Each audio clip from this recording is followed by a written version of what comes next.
సంపదాం లోకాభిరామం శ్రీరామం భూయో భూయో నమామ్యహం. హరి ఓం.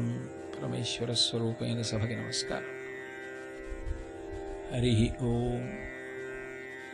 నేను ఈ మధురవాడ ప్రాంతానికి అష్టలక్ష్మీ దేవాలయానికి రావడం ఇదే ప్రప్రథమం. కానీ ఇక్కడ ఉండేటటువంటి వాతావరణం, ఈ దేవాలయం యొక్క దివ్యమైన శోభ చూసిన తరువాత నిజంగా పరదేవత యొక్క నిర్హేతుక కృపాకటాక్ష వీక్షణమే నన్ను ఇవాళ ఇంత గొప్ప రోజున శ్రవణమాసపు శుక్లపక్ష శుక్రవారం వరలక్ష్మీ వ్రతానికి సంబంధించినటువంటి నైమిత్తిక తిథి యొక్క ప్రదోష సమయమునందు పరదేవత ఈ ప్రాంగణమునందు కూర్చుని 4 మాటలు చెప్పగలిగినటువంటి మహద్భాగ్యాన్ని కృపచేసి నన్ను తరింపచేసింది అన్న భావన కలిగింది. మీ వంటి సౌజన్యమూర్తులు భక్తుల ఎదుట పరదేవతా స్వరూపమైనటువంటి లలితాపరాభట్టారికా వైభవం గురించి 4 మాటలు చెప్పడం చాలా అదృష్టం. అయితే ఇవాళ జరిగేటటువంటి నైమిత్తిక తిథిని దృష్టిలో పెట్టుకుని నేను ఒక ప్రత్యేక విషయాన్ని ప్రస్తావన చేస్తాను. లలితా వైభవంగాని మనం ఇవాళ వరలక్ష్మీ వ్రతం చేశాం. వరలక్ష్మీ వ్రతం యొక్క ప్రధాన ప్రయోజనమేమి అంటే సౌభాగ్యము నిలబెట్టుకొనుట, పుత్రపౌత్రాభివృద్ధిని పొందుట. సౌభాగ్యము అన్న అంతర్భాగమే పతిస్థానము దీర్ఘాయుష్మంతుడై నిలబడుట, ఇల్లు సకల సమృద్ధితో ఉండుట. సకల సమృద్ధి అన్న మాటకు అర్థం మీరు జాగ్రత్తగా అర్థం చేసుకోవలసి ఉంటుంది. రామాయణం బాలకాండలో నా కుండలి నామకుటి నాస్రగ్వి నాల్పభోగవాన్ అంటారు వాల్మీకి మహర్షి. నాల్పభోగవాన్ అంటే అల్పభోగము లేనివాడు లేడు, అంటే అల్పభోగమే అనుభవించేవాడు ఎవడు లేడు. అయోధ్యాపట్టణం అల్పభోగం అంటే తక్కువ భోగం అంటే ఏమంటే అందరూ ఐశ్వర్యవంతులా కాదు. అల్పభోగము అన్న మాటకు అర్థం ఏమిటంటే ఎవ్వరూ అసంతృప్తి ఉన్నవాళ్ళు లేరు. పరమేశ్వరుడు ఏది ఇచ్చాడో దానితో తృప్తిగా జీవించగలిగిన వారే తప్ప నాకింకా ఈశ్వరుడు ఏదో ఇవ్వలేదని ఏడిచేవాళ్ళు ఉన్న భూమి కాదు. అది అయోధ్యాపట్టణం యొక్క విశేషం. సౌభాగ్యము అన్న మాటకి యథార్థమైన అర్థమేది అంటే తృప్తిని పొందుట. ఆ తృప్తి పొందనప్పుడు ఇన్నిస్తే తృప్తి. వైదికంగా అడగవలసినవి కొన్ని ఉంటాయి. సంతానం ఆరోగ్యంగా చక్కగా ఉండాలి, భర్త దీర్ఘాయుష్మంతుడై ఆరోగ్యంగా తన 5వ తనం నిలబడాలి. ఇవి కోరుకోవడం దోషం కాదు. ఐశ్వర్యంలో ఎంత ఉంటే తృప్తి అంటే దానికి ఏమీ హద్దేమీ లేదు.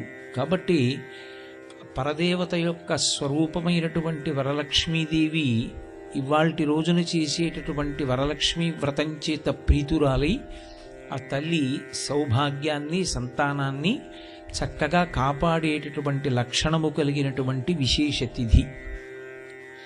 ఆ వరలక్ష్మీ వ్రతానికి సంబంధించినటువంటి పవిత్రమైన రోజు కనుక తత్సంబంధం ఉండేటటువంటి విషయాన్ని నేను లలితాపరాభట్టారికా స్వరూపం గురించి మనవి చేస్తాను. సువాసిని స్వరూపమునకుండేటటువంటి ప్రధానమైన లక్షణమేమి అని ఒక ప్రశ్న. సువాసిని అంటే సువాసిని సువాసిన్యర్చన ప్రీత అని లలితాపరాభట్టారికా స్వరూపానికి 2 నామాలు. సువాసిని ఆమె, సువాసినిగా ఈ లోకమునందున్నటువంటి స్త్రీలు. సువాసిన్యర్చన ప్రీత అటువంటి సువాసినుల చేత అర్చింపబడుట యందు ప్రీతి పొంది ఉండేటటువంటి తల్లి.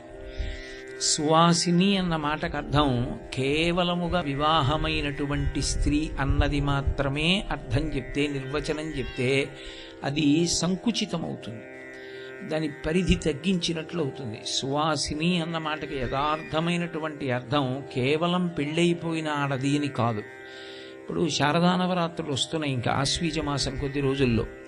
అప్పుడు సువాసిని పూజ అని చేస్తారు ప్రత్యేకంగా. ప్రతిరోజు సువాసిని పూజ, బాల పూజ ఉంటాయి, కుమారి పూజ.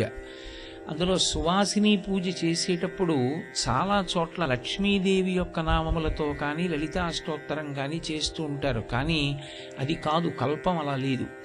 సువాసిని పూజ చేసేటప్పుడు సువాసిని పూజకి సంబంధించిన నామములనే చదవాలి.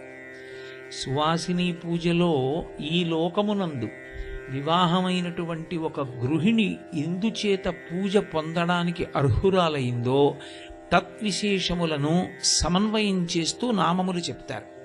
ఆ నామముల చేత ఆమె పూజార్హత పొందినది అన్న విషయం మీకు అర్థమవుతుంది. పరదేవత సువాసిని, పరదేవతా లక్షణము ప్రకాశించినటువంటి గృహిణి సువాసిని.